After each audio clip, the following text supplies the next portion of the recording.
Ang intense ng mga kaganapan ngayon sa abot kamay na pangarap sapagkat magugulantang si Doc Robert sa mga maririnig niya kay Lynette. Dito nga ay pupuntahan ni Lynette si Doc Robert at ipapakita nga nito sa kanya ang mga ebidensya na hindi niya totoong anak si Zoe at si Doc Carlos ang tunay nitong ama. Samantala ay gulat naman si Moira sa pagbalik niya sa kanilang hideout sapagkat makikita niya ang anak niyang si Zoe na merong tama ng bala.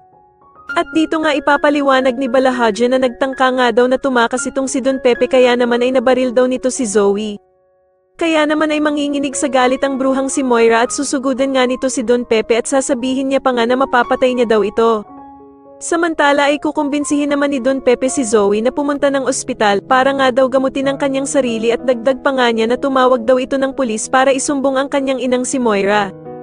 Pero hindi naman ito susundin ni Zoe dahil sa hindi niya talaga kayang ipahamak ang sarili niyang ina at hindi nga din niya kayang mahiwalay sa ina niyang si Moira.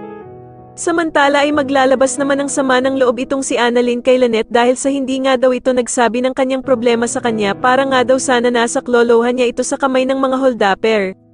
Pero wala namang masasabi itong si Lynette dahil sa ayaw niya lamang naman talagang madamay si Annalyn sa kanyang problema kaya naman ay yayakapin niya na lamang ito. Sa kabilang banda naman ay tuluyan na ngang makakahalata si Doc Robert sa palaging pagkawala ng anak niyang si Zoe kaya naman ay ipagtatanong na niya ito sa mga doktor.